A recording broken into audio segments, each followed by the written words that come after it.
Hey there, future explorers. Are you ready to take a little trip to tomorrow? Well, today we're going to learn the secret words that can take us there. Let's go. So think about it for a second. What will you do tomorrow? Are you going to play a game? Read an amazing book? Maybe eat a super-duper yummy snack? Whatever it is, hold that thought, because you are about to learn this secret code to talk all about it. Okay, let's dive right in. You know, when we want to talk about things that haven't happened yet, like our plans for tomorrow or next week or even next year, we need some special, powerful words. And those special words are all part of something called the simple future tense. Now, that sounds a little fancy, I know, but really, it's just our secret code for word time travel. It's how we talk about something that's, well, going to happen. And for our awesome time travel adventure, we've got two amazing, superpowered tools in our toolkit. Everybody meet will and going to. These are our magic words for talking about what's next. Let's figure out how to use them. First up, let's look at our power tool, will. This is a fantastic, quick way to talk about the future. So, how do we build a sentence with it? Let's check it out. Using will is as easy as 1, 2, 3. Seriously. First, you just say who or what is doing the thing. That's step 1. Step 2, you add our magic word, will. And then for step 3, you just say the action. That's it. Let's see it in action. He will clean. I will do. We will ride. See that?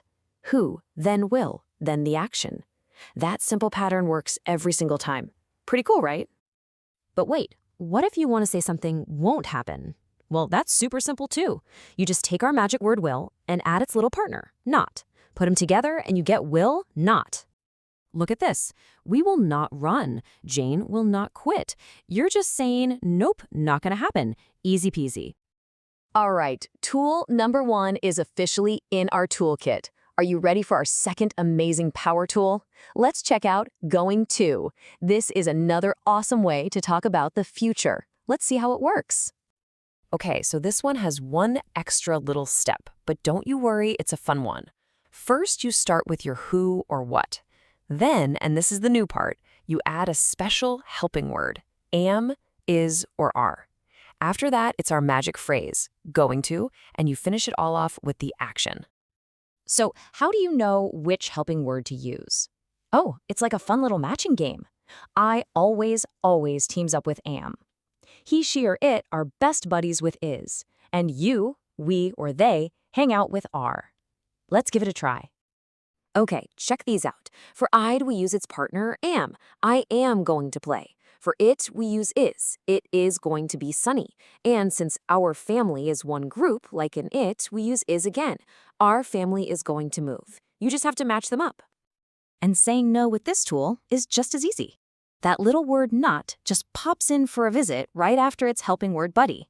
So, right after am, is, or are. See? The not comes right after is. Jason is not going to play. Simple as that. You've just said what's not on the schedule for the future. Okay, future experts. You've learned about both of your amazing time travel tools. Now it's time to put on those thinking caps because it's your turn to give it a try. All right, here's your first challenge. How would you use our will tool to finish this sentence? He, something, something, roast beef. Take a second to think about it. He will eat. Yes, you totally got it. Great job.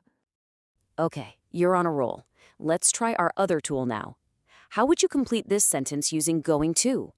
Now remember, you gotta pick the right helping word for Jess and Billy. They are going to be roommates. You nailed it. Since Jess and Billy is 2 people, that's like they. We use the word are. Fantastic. Okay, this is it, the final challenge. Let's make this a no sentence. How do you use will and not to show that Jane is definitely staying at her job? Jane will not quit her job. Yes, you did it. You're a pro at talking about what will happen and what won't happen. That is absolutely amazing. And you know what that means? Congratulations, your training is complete. You are now an official master of the simple future tense. You can talk about the future like a total pro. Okay, master of the future, here is your final mission. Remember that question from the very beginning? Now it's your turn. Can you make your very own sentence about what you will do or what you are going to do? Go on, give it a try. The future is yours to write.